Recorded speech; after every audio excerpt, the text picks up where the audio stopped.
Hello दोस्तों, welcome to fiction verse, जहां कहानियां सिर्फ सुनी नहीं जाती, महसूस की जाती हैं। आज हम लेकर आए हैं the Arabian Nights, the 1000 nights and night, अल्फ लैला व लैला, वॉल्यूम 1 का एपिसोड 16, ईर्ष्यालु और ईर्ष्या के शिकार की कहानी। ये किस्सा उन अनगिनत दास्तानों में से है जहां इंसानी जज्बात अपनी सबसे खतरनाक शक्ल में सामने आते हैं। दोस्तों, ईर्ष्या यानी जलन एक ऐसी आग है जो न सिर्फ दूसरों को जलाती है बल्कि खुद को भी राख कर डालती है। इस कहानी में हम देखेंगे कैसे एक इंसान की जलन, उसका लोभ और उसकी ख्वाहिशें उसे ऐसी राह पर ले जाती हैं जहां न सिर्फ उसकी बल्कि उसके आसपास वालों की जिंदगी भी तबाह हो जाती है।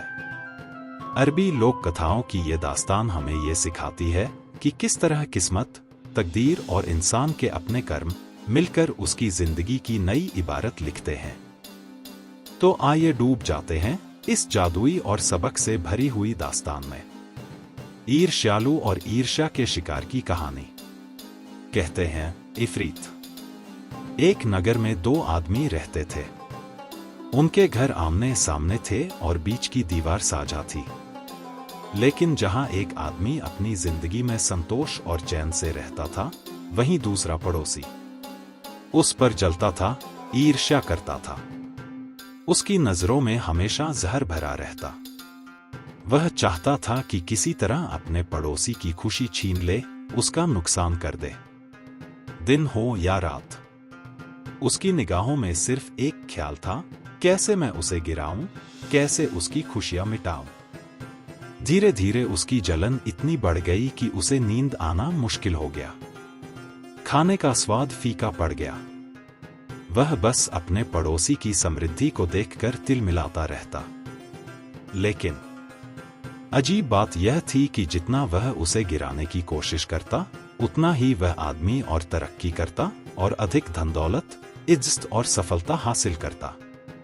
आखिरकार एक दिन यह रहस्य उस आदमी को पता चला कि उसका पड़ोसी हर पल उसके खिलाफ साजिश कर रहा है, उसके सुख चैन को छीनने की कोशिश कर रहा है।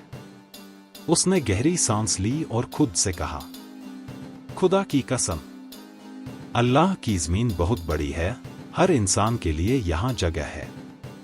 क्यों मैं ऐसे शख्स के पास रहूं जो मुझे नुकसान पहुंचाना चाहता है?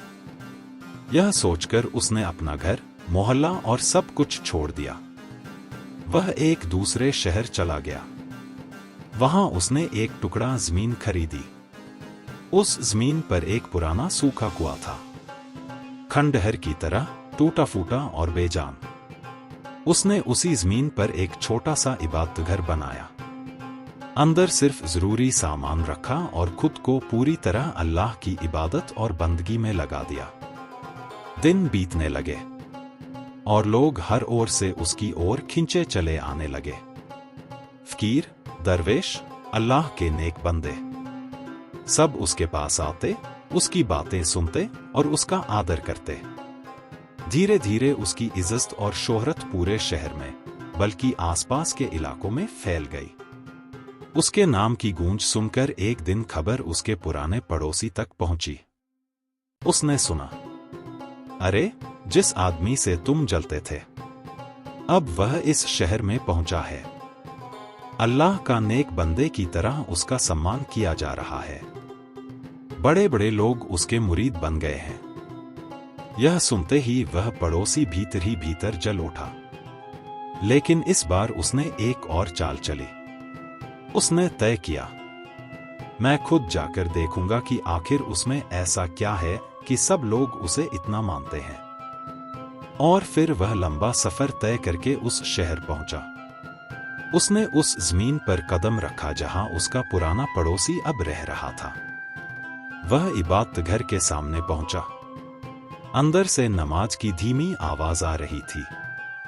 हवा में एक अजीब सी रूहानियत थी।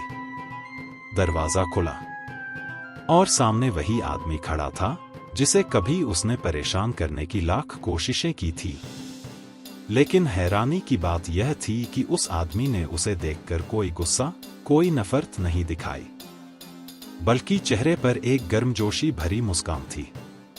उसने आगे बढ़कर कहा, अरे मेरे पुराने पड़ोसी, तुम यहां कैसे?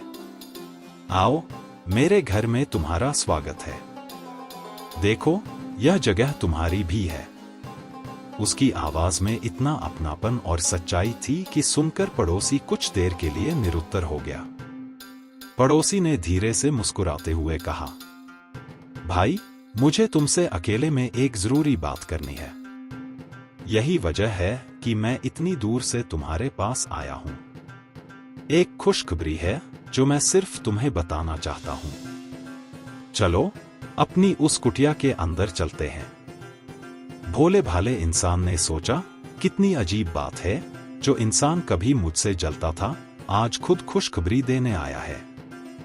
वह मुस्कुराया और बोला, ठीक है, आओ भाई।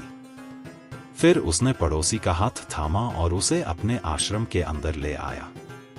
लेकिन जैसे ही वे अंदर पहुंचे, जलने वाले पड़ोसी ने धीमे स्वर में कहा, देखो, मैं यहां सभी के सामने बात नहीं कर सकता। ये फकीर और दरवेश यहां हैं ना।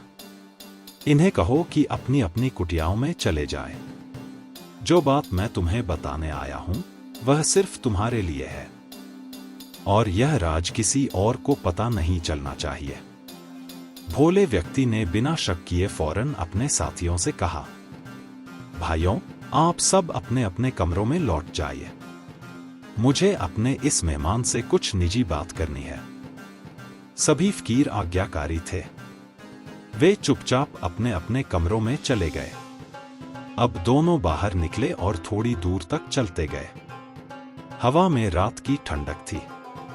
चांदनी टूटे फूटे खंडहर जैसे कुएं पर पड़ रही थी। वे दोनों उस पुराने जर्जर कुएं के पास पहुंच गए। भोले आदमी ने चारों तरफ देखा और पूछा, तो अब बताओ भाई, वो खुशखबरी क्या है? पड़ोसी ने उसके चेहरे की तरफ देखा। एक पल के लिए मुस्कुराया, लेकिन उस मुस्कान में जहर छिपा था।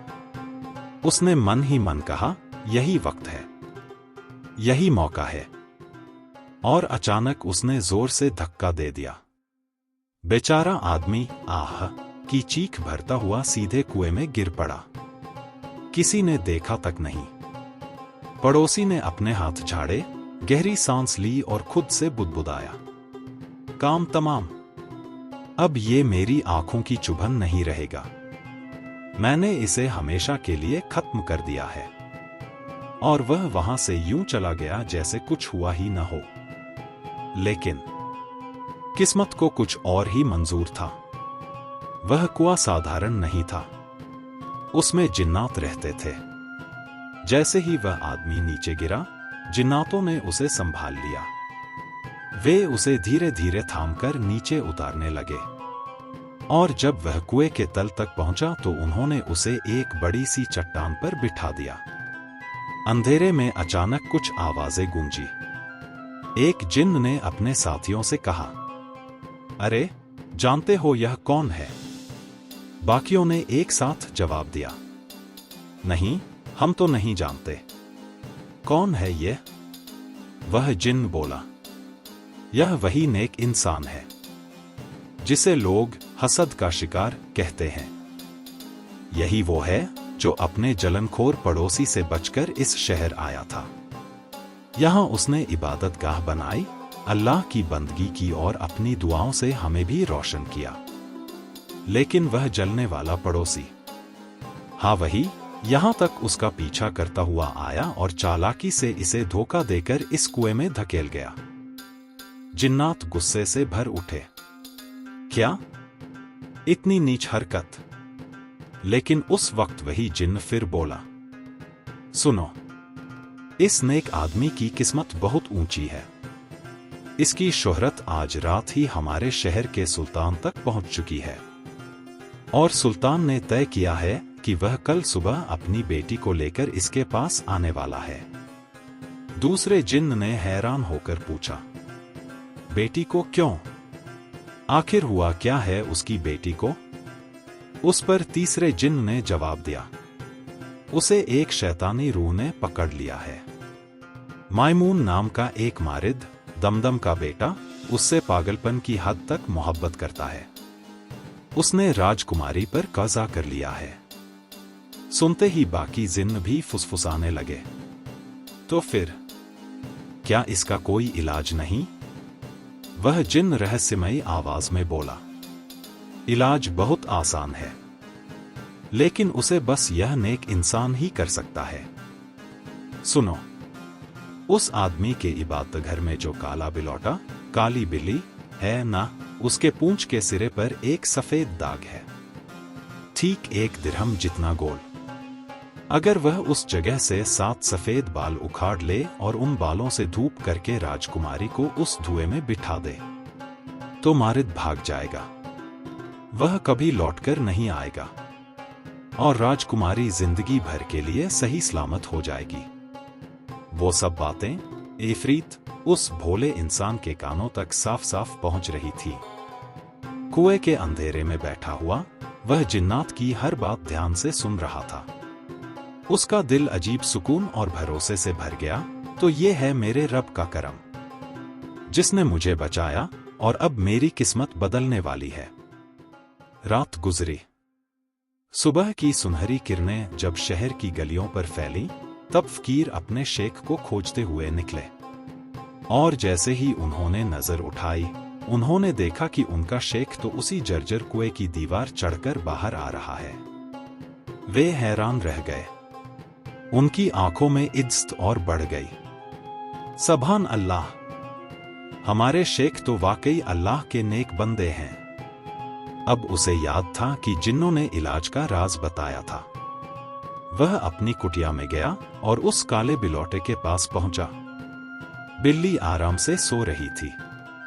उसने धीरे से उसकी पूंछ उठाई जहां सफेद दाग था। सावधानी से 7 सफेद बाल उखाड़े और उन्हें संभाल कर अपने पास रख लिया। सूरज पूरी तरह निकला ही था कि अचानक खबर आई, सुल्तान खुद आ रहा है। सुल्तान अपने वजीरों और अमीरों के साथ इबादतगाह के दरवाजे पर पहुंचा। उसने बाकी लश्कर को बाहर ही रुकने का हुक्म दिया और अंदर आया। शेख ने आगे बढ़कर उसका गर्मजोशी से स्वागत किया। उसे अपने पास बिठाया और मुस्कुराकर कहा, क्या मैं तुम्हें बताऊं कि तुम यहां क्यों आए हो? सुल्तान चौंका। हाँ, कहो। शेख ने उसकी आंखों में देखा और बोला, तुम्हारा बहाना है कि तुम मुझे जियारत करने आए हो, लेकिन तुम्हारे दिल में जो असली वजह है वह तुम्हारी बेटी है। सुल्तान ने गहरी सांस ली और झुककर बोला, बिल्कुल सही कहा ए पाक शेख, यही वजह है कि मैं यहां आया हूं। शेख ने सिर झुकाया और नर्म आवाज में कहा, तो फिर उसे यहां लाओ। अल्लाह चाहेगा तो मैं अभी उसका इलाज कर दूंगा। सुल्तान की आंखों में उम्मीद की चमक लौट आई। उसने अपने आदमियों को भेजा। थोड़ी ही देर में राजकुमारी को लाया गया, हाथ पांव बंधे हुए, चेहरा थका हुआ और आंखें बुझी हुई। शेख ने उसे पर्दे के पीछे बैठा दिया। फिर 7 सफेद बाल निकाले। उसने उन्हें धूप पर जलाकर धुआं उठाया और उस धुएं को राजकुमारी के पास पहुंचने दिया। अचानक एक भयानक चीख गूंजी, आ आ आ। राजकुमारी के सिर में बैठी हुई रूह तड़प उठी। नहीं, मैं नहीं जाऊंगा। लेकिन धुएं ने उसे मजबूर कर दिया। मारिद, मायमून, दमदम का बेटा, गुस्से और दर्द से चिल्लाता हुआ उस जिस्म से बाहर निकला और हमेशा के लिए भाग गया। और फिर जैसे किसी ने पर्दा हटाया हो, राजकुमारी की आंखें साफ हो गईं। उसके चेहरे पर मासूमियत लौट आई। वह धीरे से बोली, यह क्या हुआ? मैं यहां कैसे आई? सुल्तान की आंखों से आंसू छलक पड़े। उसने दौड़कर अपनी बेटी को गले लगाया, उसकी आंखों को चूमा और फिर शेख के हाथ थामकर बोला, ऐ नेक इंसान, तुमने मेरी जिंदगी की सबसे बड़ी दौलत मुझे लौटा दी। बताओ, बताओ तुम्हें क्या इनाम दूं? उसने अपने वजीरों और दरबारियों की ओर देखा और पूछा, कहो, इस शख्स को क्या इनाम मिलना चाहिए जिसने मेरी बेटी को सही कर दिया? दरबारियों ने एक साथ कहा, हुजूर, इसका इनाम तो यही है कि आप अपनी बेटी का निकाह इसी से कर दीजिए। सुल्तान ने कहा, सच कहा तुम सबने, यही होगा। और उसी वक्त राजकुमारी का निकाह उस शेख से कर दिया गया। अब वह सिर्फ अल्लाह का बंदा नहीं रहा, वह सुल्तान का दामाद बन गया। कुछ समय बीता, वजीर की मौत हो गई। सुल्तान ने सोचा, अब मेरे वजीर की जगह कौन ले सकता है? दरबारी बोले, हुजूर, आपके दामाद से बेहतर कौन? और इस तरह वह वजीर बना। समय गुजरता गया। फिर एक दिन खुद सुल्तान का भी इंतकाल हो गया। अब सवाल उठा, हमारा नया बादशाह कौन होगा? सारे लोग एक साथ बोले, हमारे वजीर के सिवा और कौन? वही हमारा नया सुल्तान बनेगा। और वह सीधा तख्त पर बैठ गया। अब वह राजा था, एक सच्चा, न्यायप्रिय और नेक हाकिम। एक दिन जब वह शाही लिबास में घोड़े पर सवार होकर अपने अमीरों, वजीरों और फौज के साथ निकल रहा था, उसकी नजर अचानक सड़क पर पड़ी। वहां भीड़ के बीच एक पुराना चेहरा खड़ा था। उसकी आंखें ठहर गईं। वह उसका पुराना पड़ोसी था, वही हसद करने वाला जिसने कभी उसे कुएं में धकेला था।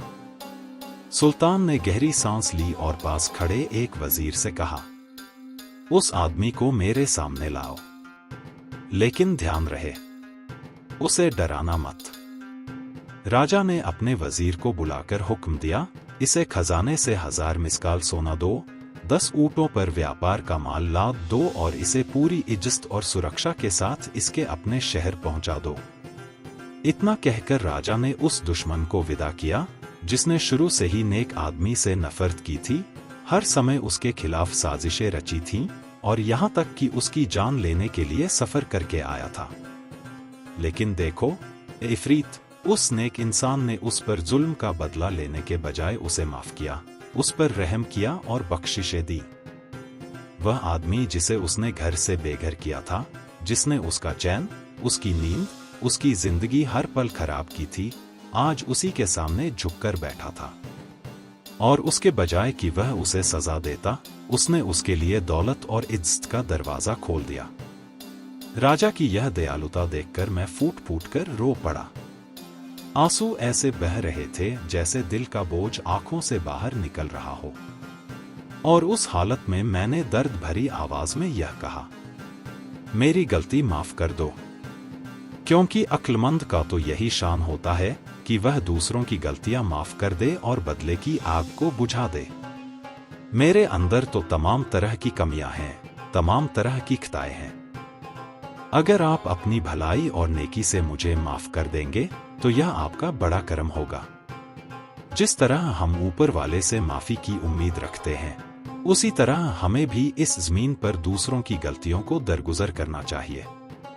मेरी आवाज कांप रही थी, आंखें नम थीं और दिल से बस यही दुआ निकल रही थी कि जिसे मैं सताता रहा, उसने मुझे न सिर्फ माफ किया बल्कि मुझ पर एहसान भी किया।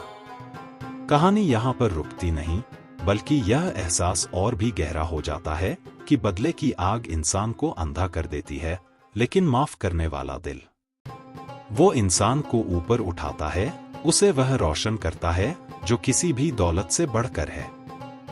इफरीत ने मेरी ओर घूरते हुए कहा, बस अपनी बातों को इतना मत बढ़ा।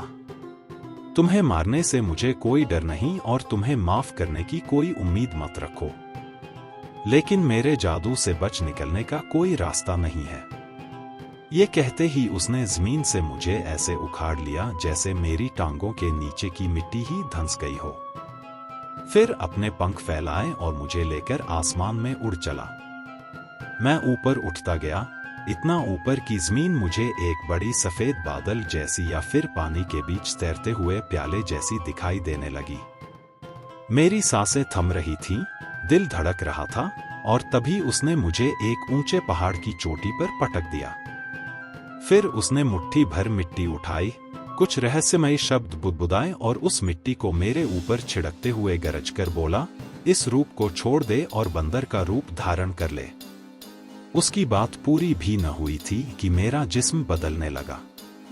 मेरे हाथ, मेरे पैर, मेरी शक्ल, सब कुछ सिकुड़ गया, विकृत हो गया। और अगले ही पल मैं एक बेहुदा, बदसूरत, पूंछविहीन लंगूर बन चुका था, 100 बरस का बूढ़ा बंदर। उस समय मेरी आंखों में आंसू आ गए। मैंने अपने नए रूप को देखा और दिल से चीख पड़ी, हाय, मेरी ये क्या हालत हो गई। लेकिन फिर भी मैंने सब्र किया, अपनी तकदीर और हालात के सामने सिर झुका दिया। क्योंकि मैं जानता था, किस्मत किसी का साथ हमेशा नहीं देती। मैं पहाड़ से नीचे उतरा और सामने फैली एक सुनसान रेगिस्तानी जमीन पर चल पड़ा। दिन गुजरते गए, 1 दिन, 2 दिन, पूरा 1 महीना बीत गया और आखिरकार मैं एक खारे समंदर के किनारे पहुंच गया। वहां कुछ देर ठहरा ही था कि दूर समंदर की लहरों पर एक जहाज नजर आया।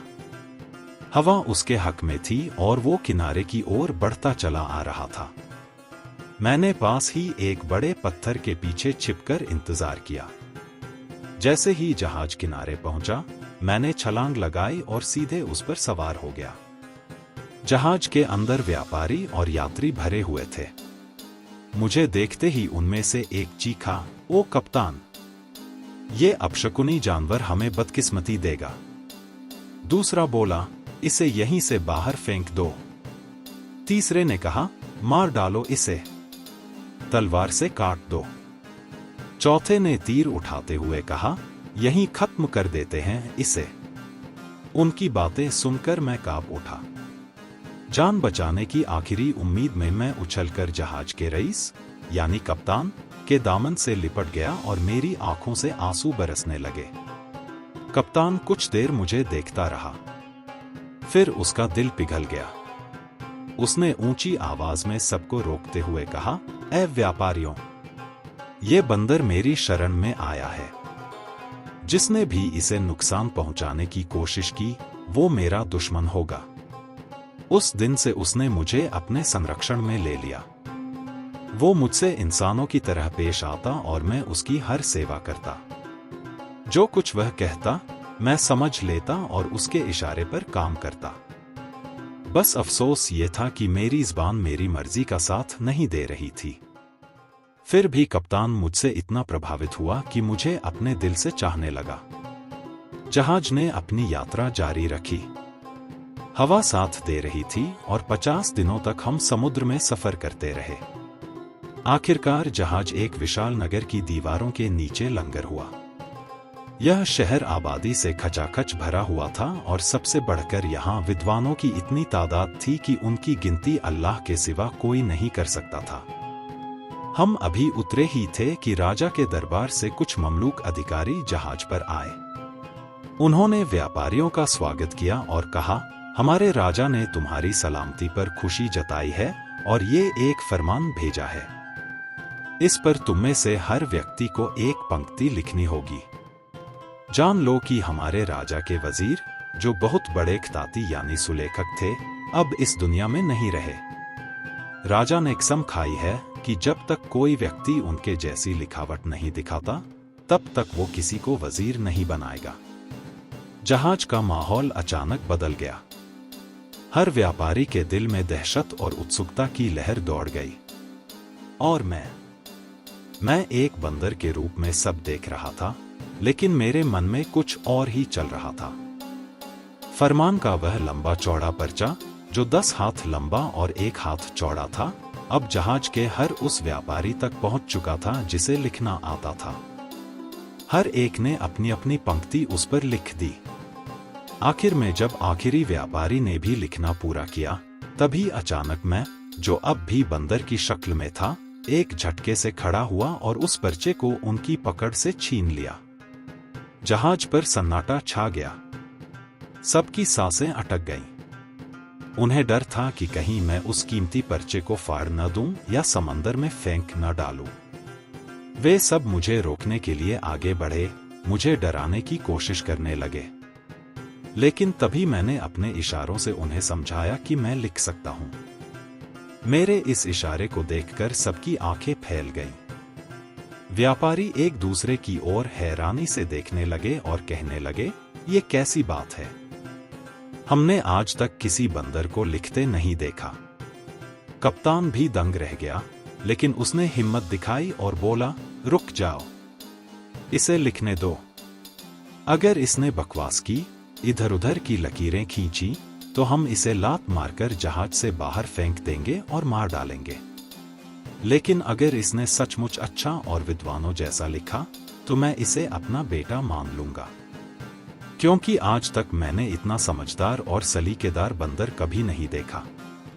काश मेरा असली बेटा इसके संस्कार और इसके तौर तरीके पा लेता। मैंने कप्तान की बात पर सिर झुका दिया, जैसे उसकी कद्र कर रहा हूं। फिर धीरे धीरे आगे बढ़ा, एक नलीदार कलम उठाई और अपने पंजे को फैलाते हुए उसे दवात में डुबोया। उस क्षण जहाज पर मौजूद हर इंसान अपनी सांस रोके मुझे देख रहा था। और फिर मैंने पहली बार खत कलम में लिखते हुए ये पंक्तियां उतारी। समय ने बड़ों को उनके दिए हुए उपहारों से याद किया है, पर तेरे उपकार इतने ऊंचे हैं कि कोई उन्हें लिख ही नहीं पाया। अल्लाह ने इंसानों को कभी अनाथ नहीं छोड़ा, क्योंकि तू ही भलाई की मां है और उदारता का बाप।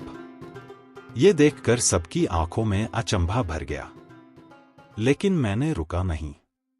मैंने अपनी लिखावट बदलकर रेहानी यानी बड़ी और खूबसूरत घुमावदार लिपि में लिखा। तेरे पास एक ऐसी कलम है जो हर जगह चलती है, जिसके चलने से सारी दुनिया तरक्की पाती है। मिस्र का नील नदी भी तेरे वरदानों के सामने कुछ नहीं, क्योंकि तू अपनी 5 उंगलियों से दुखों को मुस्कान में बदल देता है। फिर मैंने सुल्स लिपि में खूबसूरत अंदाज से लिखा, ऐसा कोई लेखक नहीं जो मौत से बच सके, लेकिन उसका लिखा हुआ जरूर जिंदा रहता है। इसलिए लिखो तो वही लिखो जो कियामत के दिन तुम्हारे काम आए। जहाज पर खड़े सभी लोग अब दंग रहकर मुझे देख रहे थे। कोई अपनी आंखें मल रहा था, कोई अल्लाह का नाम ले रहा था। लेकिन मैं यही नहीं रुका।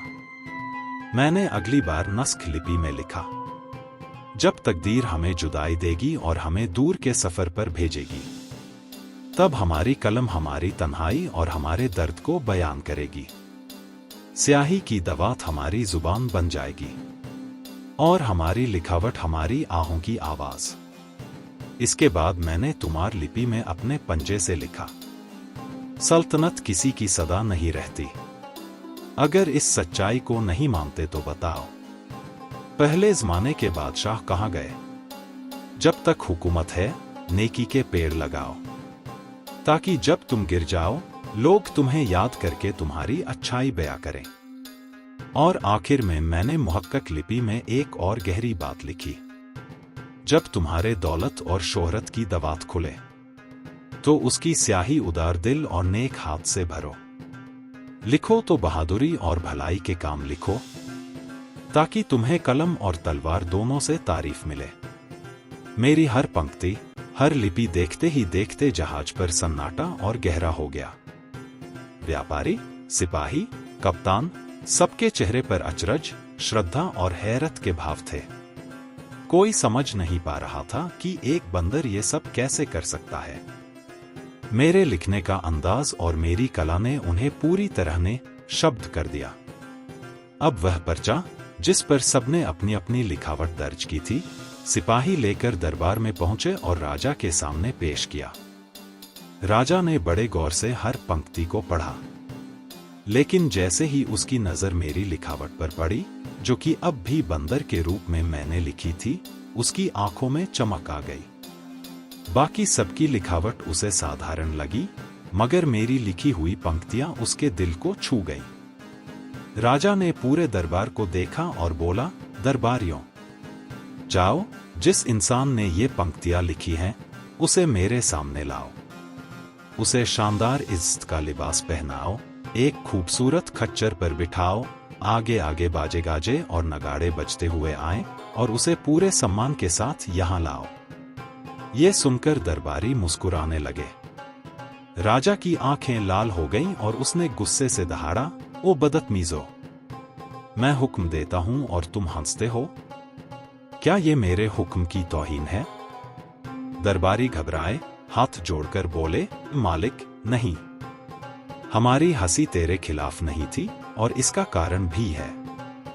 राजा गरजकर बोला, तो कहो, कारण क्या है?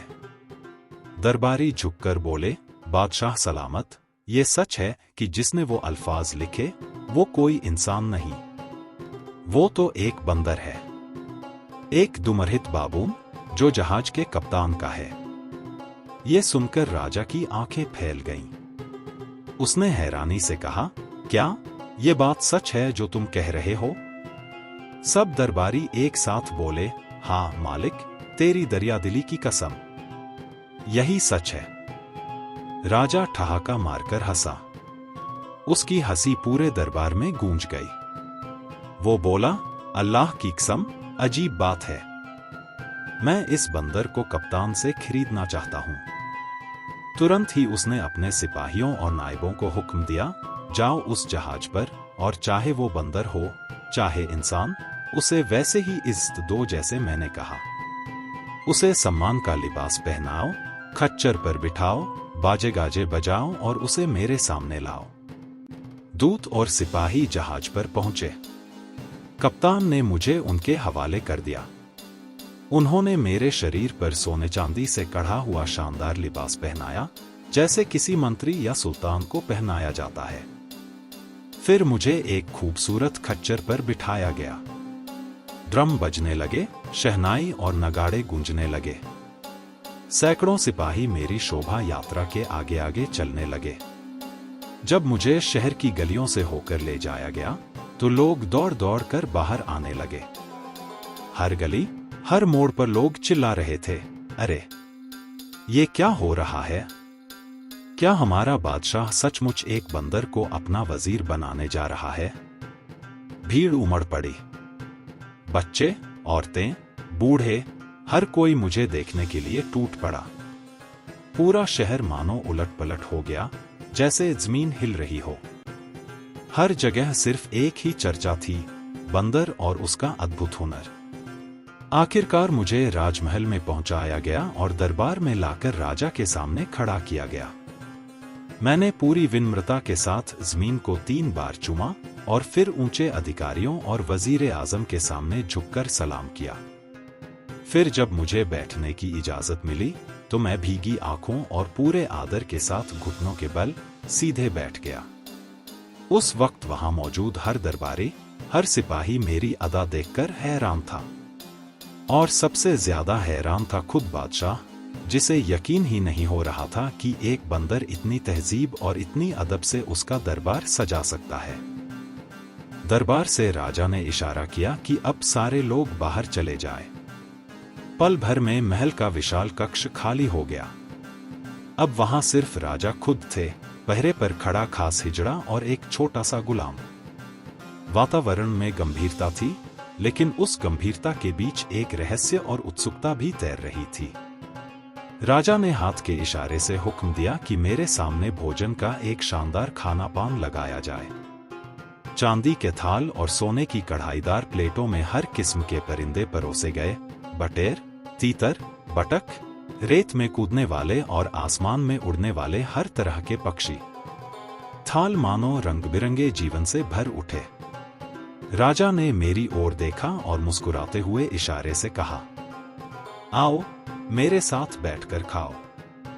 मैं आदर से जमीन पर झुका, माथा टेक कर राजा को सलाम किया और फिर विनम्रता से उनके पास जाकर बैठ गया।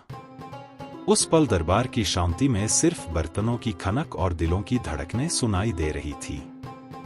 मैंने सावधानी से कौर उठाया और राजा के साथ भोजन करने लगा। भोजन समाप्त हुआ। थालियां हटाई गईं। मैंने 7 बार अलग अलग सुगंधित जल से अपने हाथ धोए। फिर अपनी कमर से सरकंडे की कलम और दवात निकाली। मैं बोलने की बजाय लिखने को ही अपना माध्यम बनाए हुए था। मैंने सफेद कागज पर कलम चलाई और शब्द बहने लगे। मेरे शब्दों में उस भोज का स्वाद और उसकी आत्मा उतर आई। उन मासूम तीतरियों के लिए दिल रोता है जो कभी आसमान में फड़फड़ाती थी, आज थाली और कड़ाही में पड़ी हैं, उनके नन्हे पर कट चुके हैं। अफसोस उन नरम गर्म पकवानों पर जिनमें मसालों की खुशबू थी और मेरी रूह जैसे अपने खोए हुए चाहतों के लिए आह भरती है। ओह, वो सुनहरी परत में लिपटे आमलेट, मानो जली हुई आग में आंसू बहाते अंडों की पुकार हो। अल्लाह की कसम, उसके बनाए हर भुने बुझाए व्यंजन में क्या ही लुत्फ है।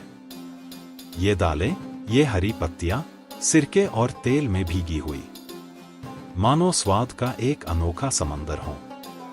जब पेट भर गया तो मैंने सहारा लिया और टिक कर बैठा, लेकिन तभी सामने आया मीठा हलवा। उसकी महक ने फिर से नींद में सोई भूख को जगा दिया और तब मैंने हंसते हुए लिखा, धैर्य रखो ए मेरी रूह, वक्त बड़ा घमंडी है। आज उदास है तो क्या, कल फिर मुस्कुराता हुआ लौटेगा। मैंने यह सब लिखकर कागज धीरे से राजा के सामने रख दिया और आदर से थोड़ी दूरी बनाकर बैठ गया। राजा ने ध्यान से मेरे लिखे हुए शब्द पढ़े। हर पंक्ति पर उसकी आंखें चौड़ी होती जाती और होठों पर विस्मय का भाव उभरता जाता। फिर अचानक वह बोल पड़ा, अल्लाह की कसम, ये तो करिश्मा है। एक बंदर और ऐसी नफीस लेखनी, यह तो अजूबों का भी अजूबा है। उसकी आवाज में आश्चर्य के साथ साथ प्रसन्नता भी थी। दरबार भले खाली था, पर उस क्षण का असर हर पत्थर, हर दीवार पर गूंज रहा था। राजा के सामने अब नफीस शीशे की काराबों में उम्दा शराब लाई गई। उसने प्याला उठाया, कुछ घूंट पिए और फिर वही प्याला मेरी ओर बढ़ा दिया। मैंने झुककर जमीन को चूमा, आदर जताया और फिर प्याला थामकर शराब का स्वाद लिया। मैंने प्याला नीचे रखकर उस पर कुछ पंक्तियां लिख दी। आग की तपिश से मेरी जुबान खुली। दर्द और सब्र की संगत ने मुझे सिखाया जीना। इसीलिए लोग मुझे उठाकर ऊंचाई पर रखते हैं और हुस्न की महक से भीगी होठों की मिठास मुझे मिलती है। फिर मैंने दूसरी पंक्तियां लिखी। सुबह रात से कहती है, हट जा, अब मैं चमकूंगी। तो आओ हम भी वो घूंट भरें जो सारे गम भुला दे।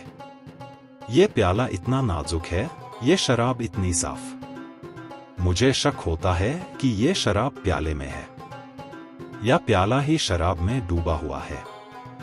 राजा ने मेरे लिखे हुए शब्द पढ़े और गहरी सांस भरते हुए बोला, अगर ये हुनर किसी इंसान में होता तो वह अपने जमाने का सबसे बड़ा और सबसे अनोखा आदमी कहलाता। फिर उसने शतरंज की बिसात मंगवाई और मुस्कुराकर मुझसे कहा, क्या तुम मेरे साथ खेलोगे? मैंने सिर झुकाकर हामी भर दी। बिसात सामने रखी गई। मैंने अपने हाथों से मोहरों को सजाया और खेल शुरू हुआ। 2 बाजियां हुईं, दोनों ही मैं जीत गया। राजा के चेहरे पर हैरत के बादल छा गए। उसकी आंखों में यकीन और अविश्वास का संगम था। मैं चुपचाप दवात से कलम निकाला और बिसात पर ही लिख दिया। 2 सेनाएं सुबह से शाम तक लड़ती रहीं, पर उनका युद्ध कभी खत्म न हुआ। फिर रात की चादर ने जब उन्हें ढक लिया, तो दोनों एक ही बिस्तर में सो गईं। राजा ने मेरी लिखी ये पंक्तियां पढ़ी और उसके चेहरे पर हैरानी की जगह अब उल्लास और ताज्जुब उतर आया। उसने अपने हिजड़े की ओर रुख किया और कहा, ओ मुकबिल, जा मेरी बेटी सितुल-हुस्न को बुला ला। उसे कह उसके पिता बुला रहे हैं ताकि वह इस अजीबोगरीब बंदर को देख सके जो दरअसल करिश्मा है। हिजड़ा झुककर बाहर चला गया और कुछ ही देर में परियों जैसी हुस्न वाली लड़की सितुल-हुस्न वहां आई। मगर जैसे ही उसकी नजर मुझ पर पड़ी, उसने तुरंत अपने चेहरे को घूंघट में ढक लिया और गुस्से से अपने पिता से कहा, ए मेरे बाबा, क्या आपकी गैरत खत्म हो गई है? आप कैसे राजी हुए कि मुझे बुलाएं और अजनबी मर्दों के सामने ले आए? राजा ने हैरानी से जवाब दिया, ओ सितुल हुस्न, यहां कोई मर्द नहीं है, बस ये छोटा सा गुलाम, तुम्हारा पालने वाला हिजड़ा, और मैं तुम्हारा अपना पिता। तो तुम किससे पर्दा कर रही हो? लड़की ने घूंघट हटाया, मेरी ओर इशारा किया और गंभीर आवाज में बोली, ये जिसे आप बंदर समझ रहे हैं, असल में इंसान है। एक नौजवान, बेहद हुनरमंद, शाइस्ता और अक्लमंद, और एक राजा का बेटा। लेकिन इस पर जादू का असर हुआ है। इफरीत जिरजारिस, जो इब्लीस की नस्ल से है, उसने इस पर जादू किया और इसके अपने ही हाथों इसकी बीवी, जो कि अबनूस के टापुओं के मालिक राजा इफितामुस की बेटी थी, को मार डाला। उसके बाद इस पर यह शाप डाल दिया कि ये बंदर की शक्ल में जिंदगी गुजारे। राजा दंग रह गया। उसने मेरी तरफ देखा और कांपती आवाज में पूछा, क्या यह सच है जो मेरी बेटी कह रही है? मेरी आंखों में आंसू भर आए। मैंने सिर झुकाकर इशारे में हाँ कहा और रो पड़ा। राजा ने फिर बेटी से पूछा, तुम्हें कैसे पता चला कि ये जादूग्रस्त है? सितुल हुस्न ने धीमी मगर भरोसे से भरी आवाज में कहा, बचपन में मेरे पास एक बुढ़िया थी, बड़ी चालाक, बहुत अक्लमंद और एक जादूगरनी भी। उसने मुझे जादू का इल्म सिखाया। मैंने बाकायदा नोट्स लिखे, रियाज किया और उसमें माहिर हो गई। मैंने 170 से ज्यादा ऐसे जादुई मंत्र याद कर रखे हैं, जिनमें से सिर्फ एक मंत्र से मैं आपके शहर की इमारतों को उठाकर कोहकाफ के पीछे फेंक सकती हूँ, या फिर आपके पूरे शहर को समंदर की गहराई में डुबोकर लोगों को मछलियों में बदल सकती हूँ। यह सुनकर राजा का चेहरा सफेद पड़ गया, लेकिन उसकी आंखों में बेटी की इल्म और काबिलियत की चमक भी साफ दिख रही थी। कमरे की हवा भारी हो गई थी, जैसे कोई बड़ा राज खुलने वाला हो। राजा ने अपनी बेटी की तरफ देखा और कहा, ऐ मेरी बेटी, मैं तुझसे अपनी जान की कसम देकर कहता हूं, इस जवान को उसके जादू से आजाद कर दे। मैं इसे अपना वजीर बनाना चाहता हूं और तेरा निकाह इससे करना चाहता हूं। देख तो सही, ये कितना अक्लमंद और इल्म वाला नौजवान है। राजकुमारी ने मुस्कुराकर जवाब दिया, जैसी आपकी इच्छा मेरे बाबा, मुझे भी खुशी होगी। ये कहकर उसने अपने हाथ में लोहे का एक चाकू उठा लिया, जिस पर अल्लाह का नाम इब्रानी हरूफ, हिब्रू लेटर्स में लिखा हुआ था। उसने महल के बीचों बीच फर्श पर एक बड़ा गोला खींचा और उस घेरे के अंदर कूफी लिपि में अजीबोगरीब नाम और ताबीजी निशान लिखे। फिर वह कुछ मंत्र बुदबुदाने लगी। कुछ शब्द हमारी समझ में आए, कुछ बिल्कुल अनजाने थे। अचानक चारों तरफ का माहौल बदल गया। हमें लगा जैसे आसमान हमारे सिर पर टूटकर गिरने वाला हो। अंधकार ने सब कुछ घेर लिया और तभी एक भयानक चीख के साथ इफरीत अपनी असली शक्ल में हमारे सामने आ गया। उसके हाथ बड़े बड़े कांटेदार भालों जैसे थे, टांगें किसी जहाज के मस्तूल जितनी मोटी और मजबूत, और आंखें जलते हुए मशालों की तरह लाल लाल चमक रही थी। हम सबके रोंगटे खड़े हो गए, डर ने दिलों को जकड़ लिया। मगर राजा की बेटी निर्भीक खड़ी रही। उसने इफरीत की तरफ उंगली उठाकर गुस्से से कहा, तेरा कोई स्वागत नहीं, न तुझे कोई सलाम। ऐ कमीने कुत्ते, दफा हो जा यहां से। इफरीत ने तिलमिलाकर अपनी शक्ल बदल ली। देखते ही देखते वह एक शेर बन गया। दहाड़ते हुए उसने कहा, ओ दगाबाज, क्या तूने वह कसम भुला दी जो हमने खाई थी कि हम दोनों एक दूसरे के खिलाफ कभी न होंगे? राजकुमारी ने निडर होकर जवाब दिया, ओ लांती, तेरे जैसे निकृष्ट प्राणी के साथ कोई वादा और कोई समझौता कैसे हो सकता है? इफरीत ने गुस्से से दहाड़ते हुए कहा, तो अब भुगत जो तूने अपने लिए मोल लिया है। इतना कहकर वह शेर अपने बड़े बड़े जबड़े खोलकर राजकुमारी पर टूट पड़ा। लेकिन राजकुमारी उससे कहीं तेज निकली। उसने अपने सिर से एक बाल नोचा और उसे हवा में लहराते हुए कुछ मंत्र पढ़े। वह बाल अचानक एक चमकती तलवार में बदल गया। राजकुमारी ने तलवार घुमाई और सीधे शेर पर वार किया। एक ही चोट में शेर के 2 टुकड़े हो गए, लेकिन वो टुकड़े हवा में उड़ गए और देखते ही देखते शेर का सिर एक बिच्छू में बदल गया। राजकुमारी ने तुरंत अपनी ही शक्ल बदल ली और एक विशालकाय अजगर बन गई।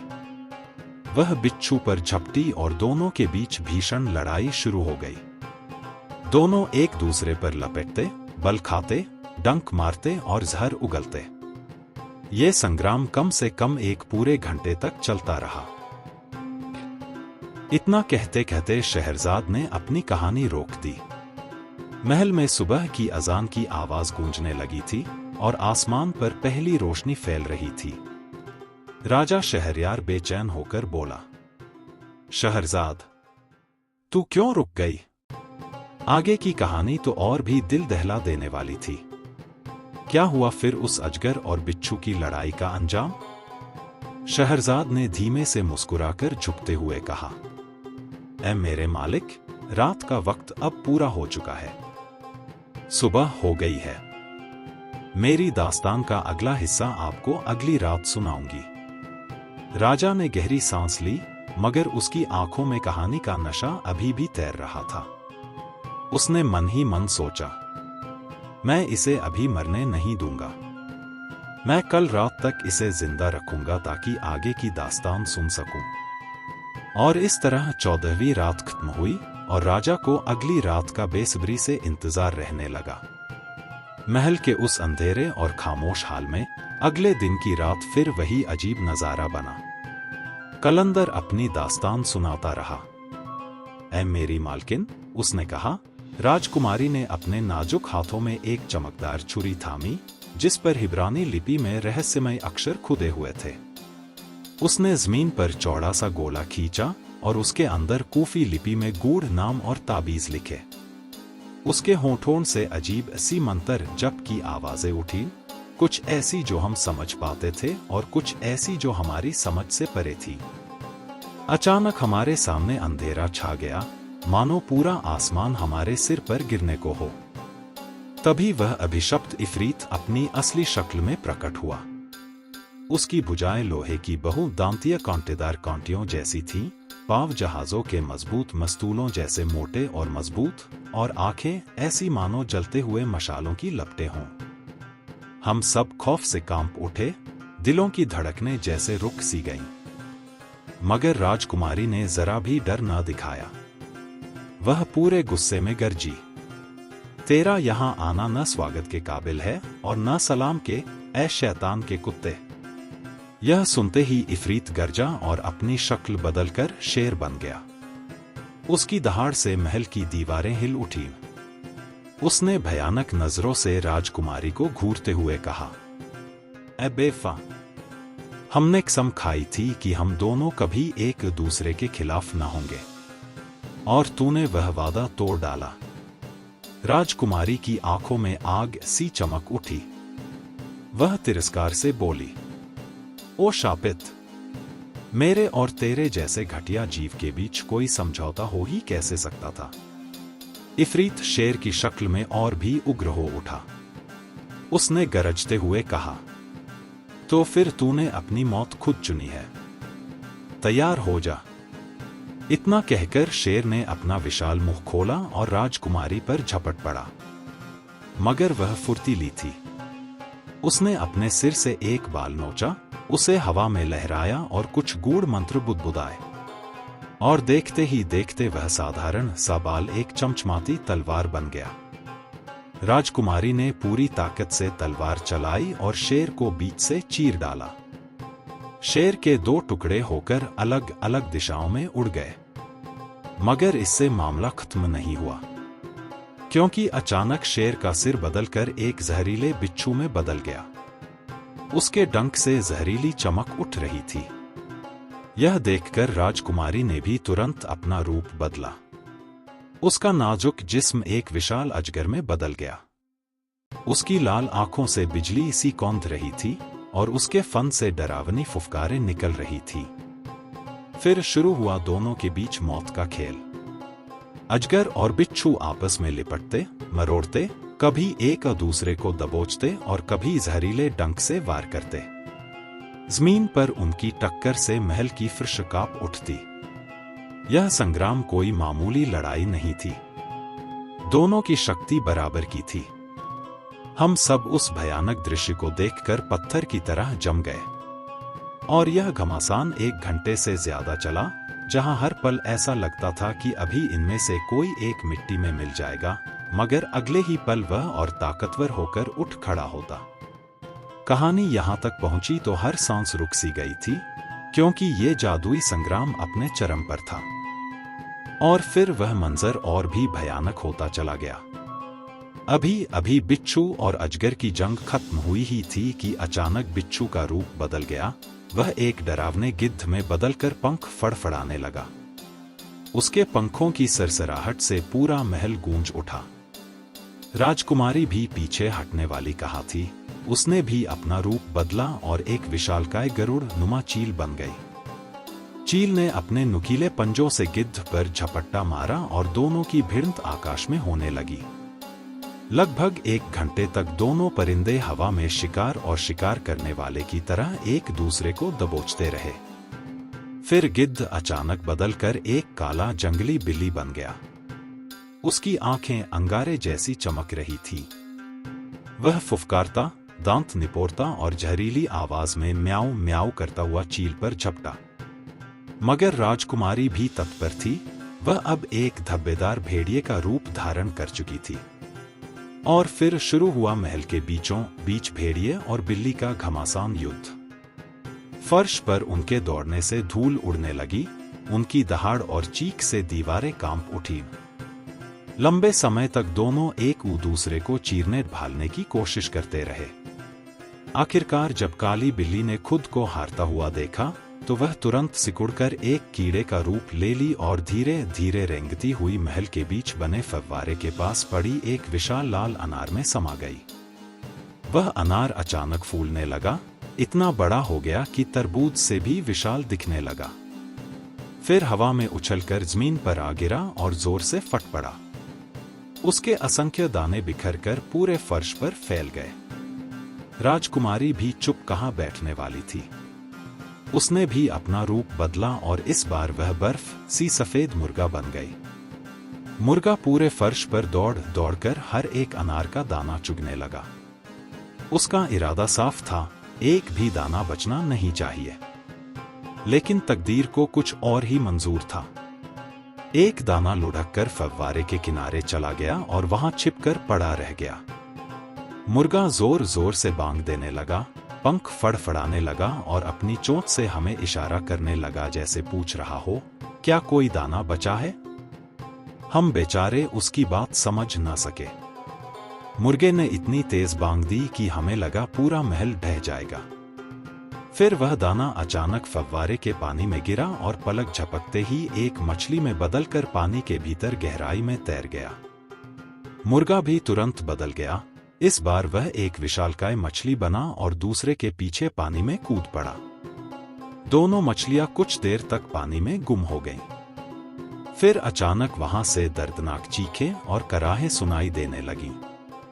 आवाज इतनी भयानक थी कि हमारी रूह कांप उठी।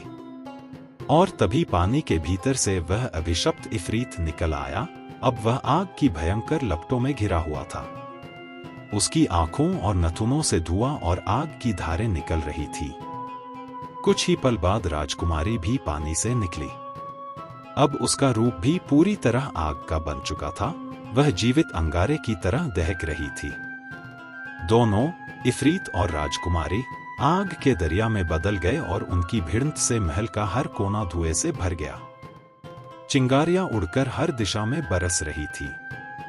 पूरा 1 घंटा ये अग्नि युद्ध चलता रहा। उनकी लपटें उन्हें पूरी तरह ढक चुकी थीं और घना धुआं हमारे चारों ओर फैल गया। हम सब घुटन से बेहाल हो गए, सांस लेना मुश्किल हो गया। ऐसा लग रहा था मानो अभी जलकर राख हो जाएंगे। राजा ने कांपती आवाज में कहा, ला इलाहा इल्लल्लाह, अल्लाह की शान और उसकी ताकत के सिवा कुछ भी नहीं।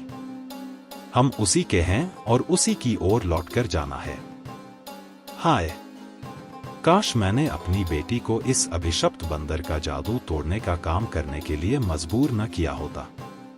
मैंने अपनी ही बेटी पर यह बोझ डाल दिया, उस शैतानी इफरीत से लड़ने का, जिसके सामने पूरी दुनिया के इफरीत भी हार मान जाते। और तभी राजा ने गहरी हताशा में हाथ आकाश की ओर उठाकर कहा, हाय अल्लाह, काश हमने कभी इस अभागे बंदर को देखा ही न होता। उसकी आमद का दिन न अल्लाह मुबारक करे, न उस पर कोई रहमत बरसे। हमने सोचा था कि हम अल्लाह की राह में एक नेक काम करेंगे, इस बेचारे को उसके जादुई बंधन से आजाद करेंगे।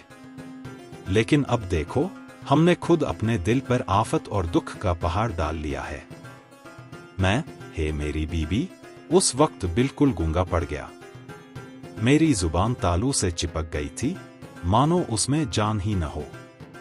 मैं राजा को कुछ कह भी नहीं पा रहा था। तभी अचानक, बिना हमारी समझ में आए, उस इफरीत ने आग की लपटों के बीच से एक डरावनी चीख लगाई और हमारी ओर झपटा। देखते ही देखते वह हमारे सामने आ खड़ा हुआ और उसने जोर का फूंक मारी, ऐसी फूंक जिससे आग की लपटें हमारे चेहरों पर आ गिरी। राजकुमारी भी उसके पीछे पीछे पहुंची और उसने भी अपनी सांस से आग की बौछार उसकी तरफ छोड़ी। दोनों तरफ से अंगारे और चिंगारियां बरसने लगीं। फर्क बस इतना था कि राजकुमारी की चिंगारियां हमें छूकर भी नुकसान नहीं करती, लेकिन उस इफरीत की एक चिंगारी मेरे चेहरे पर आ गिरी और मेरी एक आंख जलकर हमेशा के लिए खत्म हो गई। मैं उसी पल एक आंख से अंधा हो गया। एक और चिंगारी राजा के चेहरे पर गिरी, उसका निचला हिस्सा झुलस गया। उसकी घनी दाढ़ी और मूंछें जलकर खाक हो गईं और उसके नीचे के दांत तक झड़ गए। और तीसरी चिंगारी उस खस्सी, हिजड़े के सीने पर गिरी जिसने राजकुमारी की परवरिश की थी। वह बेचारा वहीं ढेर होकर मर गया। उस घड़ी हमें पूरा यकीन हो गया कि अब मौत पक्की है, कोई बचने का रास्ता नहीं। मगर तभी धुएं और लपटों के बीच से एक बुलंद आवाज गूंजी, अल्लाहु अकबर, अल्लाह सबसे बड़ा है। मदद और जीत उन्हीं की है जो हक पर है, और नाकामी और रुसवाई उसी की है जो मोहम्मद मुस्तफा ईमान के चांद के दीन से मुंह मोड़े।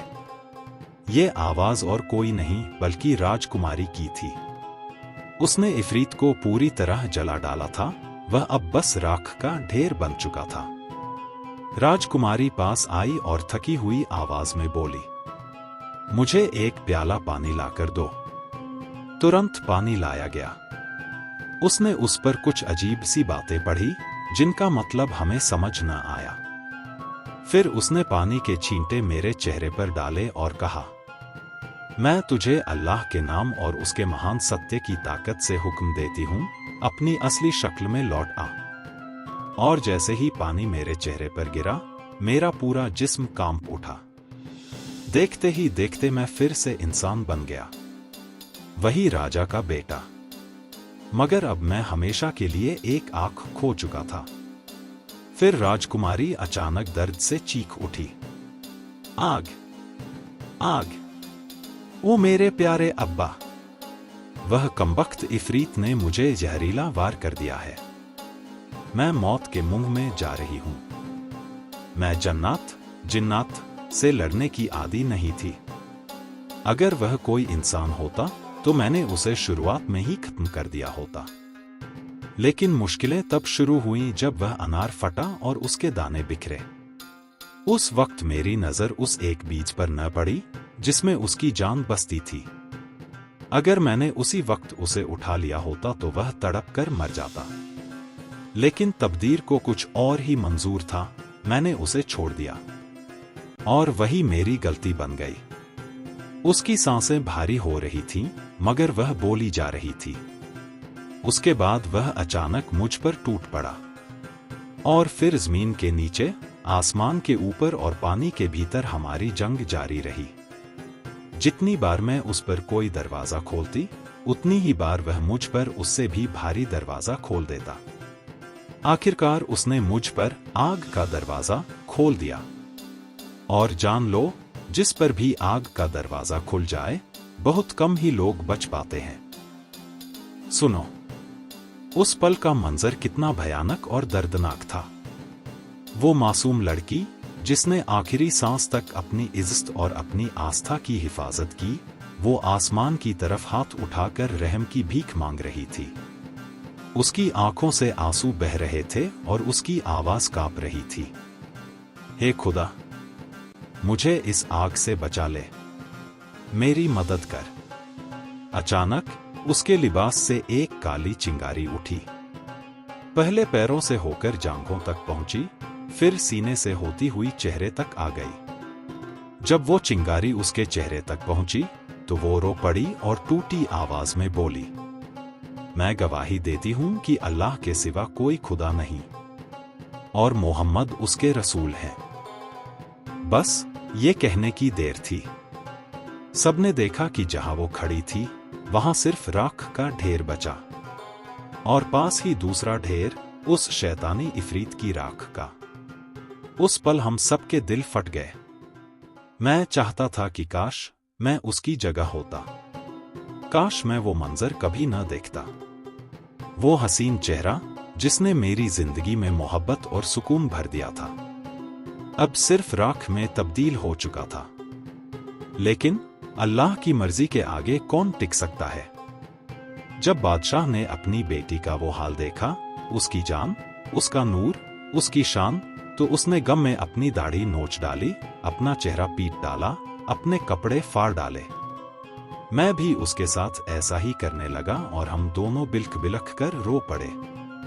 तभी महल के उच्च अधिकारी, वजीर और खानदानी लोग कमरे में दौड़े आए। लेकिन जब उन्होंने देखा सिर्फ 2 राख के ढेर और सुल्तान बेहोश पड़ा है, तो सब दंग रह गए। उन्होंने बादशाह को घेरा और होश में लाने की कोशिश की। होश आने के बाद बादशाह ने पूरी दास्तान सुनाई, कैसे उसकी बेटी उस इफरीत की आग का शिकार बनी। यह सुनकर पूरा महल मातम में डूब गया। औरतें और दासियां चिल्ला चिल्ला कर रोने लगीं। 7 दिन तक रोना धोना और मातम का साया रहा। फिर सुल्तान ने हुक्म दिया कि उसकी बेटी की राख पर एक शानदार मकबरा बनाया जाए, गुंबद वाला, रोशनी से भरा हुआ। हर वक्त मोमबत्तियां और चिराग जलते रहे। लेकिन उस इफरीत की राख को उन्होंने हवा में बिखेर दिया ताकि उसका नामो निशान मिट जाए और अल्लाह की लानत उस पर हमेशा रहे। लेकिन इस सदमे से सुल्तान बुरी तरह बीमार पड़ गया। पूरे 1 महीने तक वो मौत और जिंदगी के बीच झूलता रहा। उसका हाल इतना बुरा था कि लगता था अब शायद बच नहीं पाएगा। मगर फिर अल्लाह की रहमत से वो धीरे धीरे ठीक हुआ। उसकी दाढ़ी दोबारा उग आई और उसका दिल इस्लाम की रोशनी से भर गया। फिर उसने मुझे बुलवाया। उसका चेहरा गम से भरा था, लेकिन उसकी आंखों में नाराजगी भी साफ झलक रही थी। उसने भारी आवाज में कहा, ऐ जवान, तकदीर ने हमें सबसे हसीन जिंदगी दी थी। हमारी खुशियां मुकम्मल थी। लेकिन जिस दिन तू हमारी जिंदगी में आया, उसी दिन से मुसीबतों का तूफान आ गया। काश हमने तेरा मुंह कभी न देखा होता। काश तेरे साथ ये रहमदिली न की होती। देख, तेरी वजह से मैंने सब कुछ खो दिया। सबसे पहले मैंने अपनी बेटी खो दी, वो जो मेरे लिए 100 बेटों से भी बढ़कर थी। फिर उस आग ने मुझे जला डाला, मेरे दांत गिरा दिए और मेरा वफादार ख्वाजा सरा भी मारा गया। मैं तुझे इल्जाम नहीं देता, क्योंकि ये सब तेरे बस में नहीं था। ये तो अल्लाह का लिखा था, तेरी किस्मत भी और हमारी भी। लेकिन फिर भी मेरी बेटी ने तुझे बचा लिया, जबकि उसकी अपनी जान चली गई।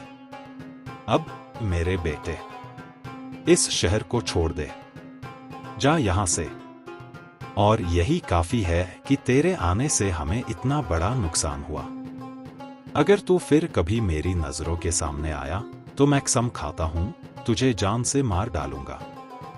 उसकी आवाज इतनी गूंजदार थी कि मेरे रोंगटे खड़े हो गए। उसने चिल्लाकर मुझे दरबार से निकाल दिया।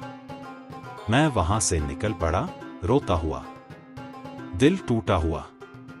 मुझे यकीन ही नहीं हो रहा था कि मैं बचकर निकल आया हूं। मेरी जान तो बच गई थी, लेकिन दिल पर गहरे जख्म रह गए थे। मैंने पीछे मुड़कर सोचा, कैसे मैं एक दर्जी से मिला था, कैसे उस जमीन के नीचे छिपे महल में उस हसीन लड़की से मोहब्बत की थी, कैसे वो शैतानी इफरीत मुझे मार डालने पर उतारू था, और कैसे मैं एक बंदर बनकर इस शहर में दाखिल हुआ था और अब एक इंसान बनकर उसे छोड़ रहा हूं। लेकिन ये सब कुछ मेरी तकदीर में लिखा था, और उस तकदीर को कौन टाल सकता है। मैंने अल्लाह का शुक्र अदा किया और कहा, मेरी आंख गई लेकिन जान तो बची। मेरी आंख गई, जिंदगी नहीं। फिर उस जगह से जाने से पहले मैं हमाम गया।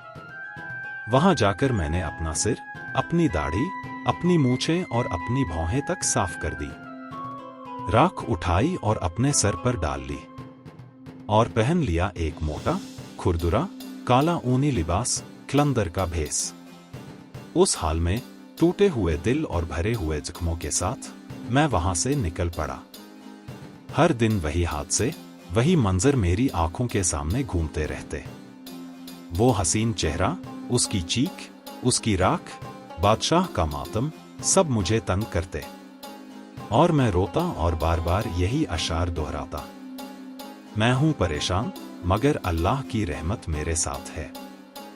भले ही मुसीबतें मुझे हर तरफ से घेर लें, जिनका कारण मैं समझ भी ना पाऊं, मैं सब्र करूंगा जब तक सब्र खुद मुझसे तंग ना आ जाए।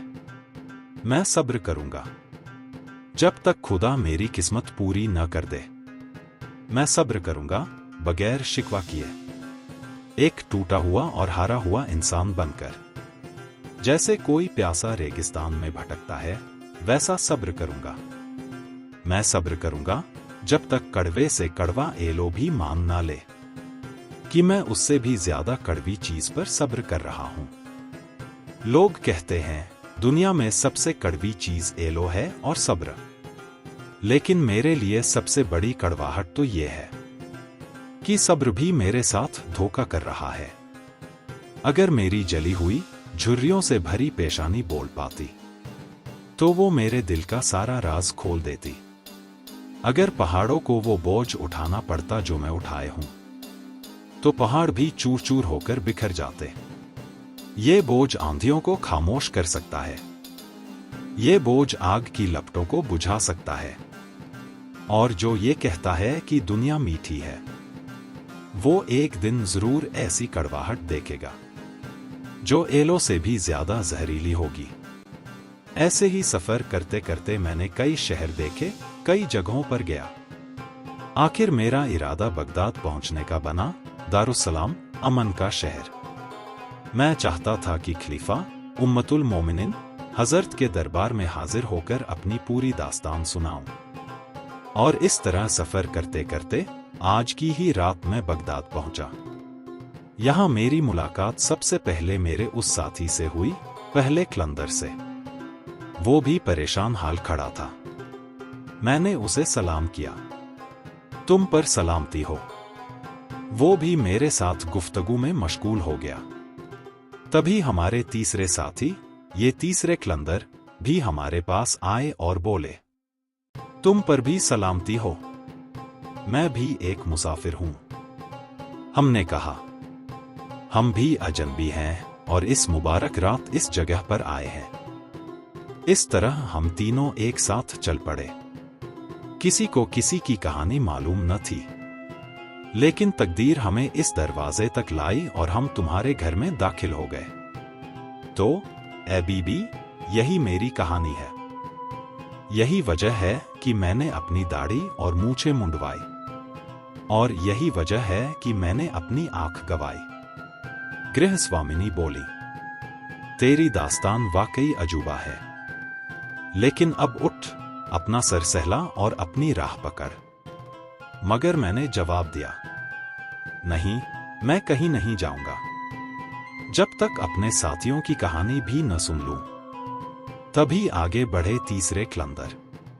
उन्होंने बीबी की तरफ देखा और कहा, ए रोशन चेहरों वाली बीबी, मेरी दास्तान मेरे इन दोनों साथियों जैसी नहीं है, बल्कि उनसे भी ज्यादा हैरतअंगेज और अजूबा।